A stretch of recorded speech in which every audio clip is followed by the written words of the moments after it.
Grief and loss are feelings that we experience multiple times in our life.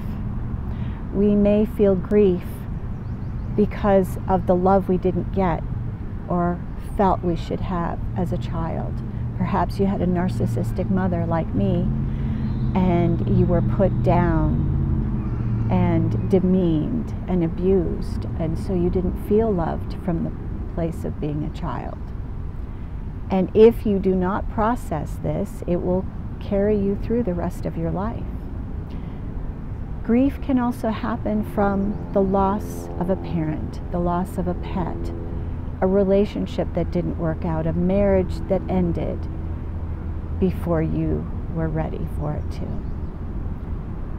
Grief happens in a non-linear way. In other words, according to Elizabeth Kubler-Ross, there are 5 stages of grief. The first one being denial, disbelief. I can't believe this is happening.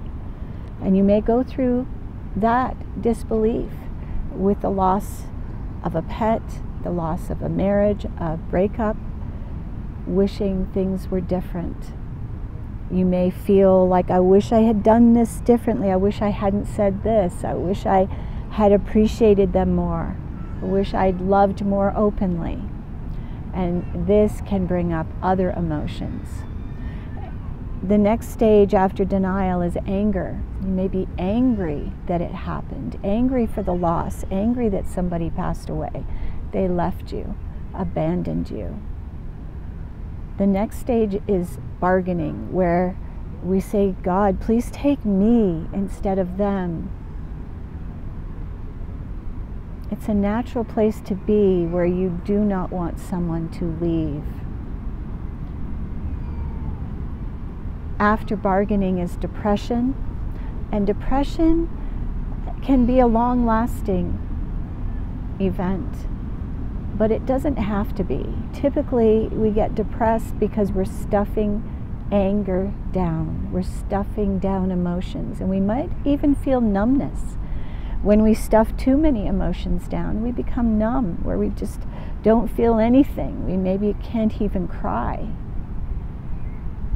So the last stage is acceptance. And acceptance comes when we recognize, okay, there's nothing else I could have done. This was out of my hands. So how can you deal with grief compassionately? Well, here's a couple of pointers for you. I have had lots of loss in my life. My father passed away 30 years ago. My grandmother died when I was 12. I've lost many pets. I had a boyfriend die right in front of me. I've lost an ex-husband, 2 best friends within 45 days of one another. So I know what grief feels like. I lost a client of 10 years. When you feel deeply connected to someone, you love them, loss is hard. So the first thing we need is patience. We need to be patient with ourselves instead of expecting, well, it's been 2 weeks, you should be over this. No. Grief can last years. I grieved my father for many years. I grieved my boyfriend for a very long time. And it's now been 17 years, and I feel like I can think of him and speak of him without crying. But everybody is different, so don't think that just because someone processes grief in 2 weeks that you can too. It could take years, it could take months. Be patient with yourself. Treat yourself with kindness, compassion, understanding, and above all, don't try and fake it thinking that you're helping other people, because you're not responsible for what other people feel or think. You're only responsible for you, for your emotions, your actions, the way you treat others. So trying to compensate for someone else's emotions doesn't help you. Let them deal with themselves. Let them get the help they need. You take care of you with loving compassion.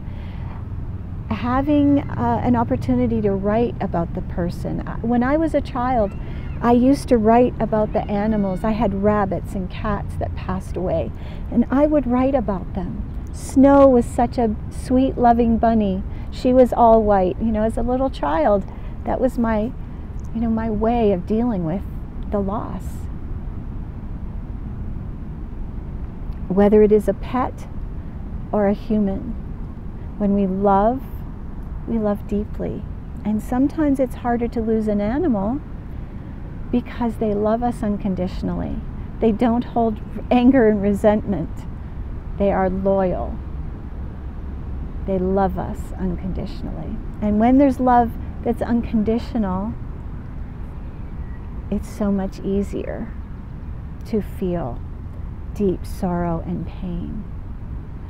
So here's a couple of things that you can do. You can journal about the feelings that you're having. You can journal about the gifts that this person, animal, pet gave you. What did they give you? What did they teach you?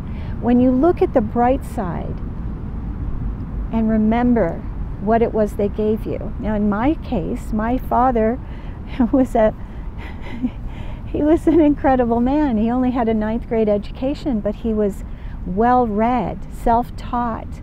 He thought outside the box. He taught me to think for myself, to not believe everything I saw or heard or read.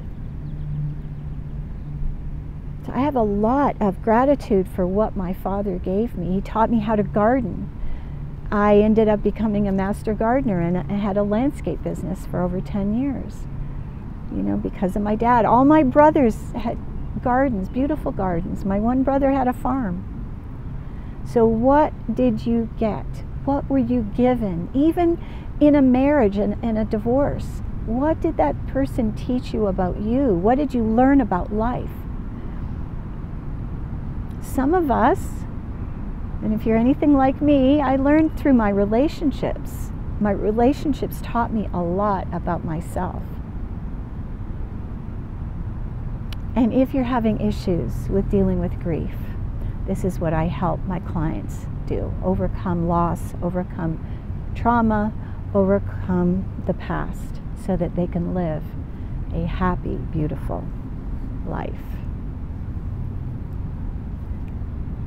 Death is absolutely part of what we experience here on this planet.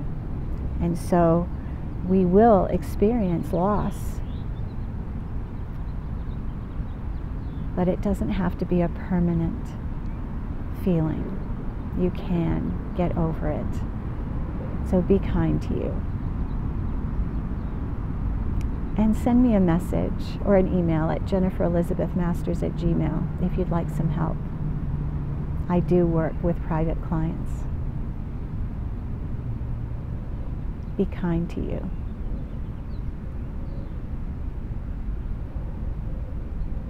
And don't forget to like and subscribe. Thank you so much for watching.